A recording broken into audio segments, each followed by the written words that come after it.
Hi guys, welcome to my another mini vlog. To guys, এয়া ৰাতিপুৱাতে টিউচনটো প্ৰথমতে কৰি আহিলো।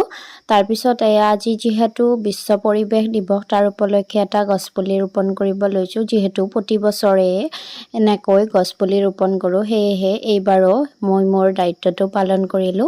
অকল গছপুলি ৰোপণ কৰিলে এটো নহব, তাৰ প্ৰতিপালন কৰিব লাগিব, সেয়েহে অকনমান পানীও দিলো।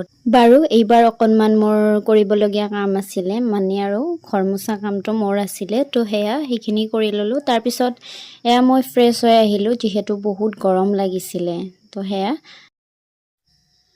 তাৰ পিছত এয়া আকৌ মায়ে মোক ভাত খাবৰ কাৰণে মাতিলে, যেহেতু ৰাতিপুৱাৰ ভাত খোৱাই নাছিলো। তো হেয়া ভাতখিনি খাই ললো।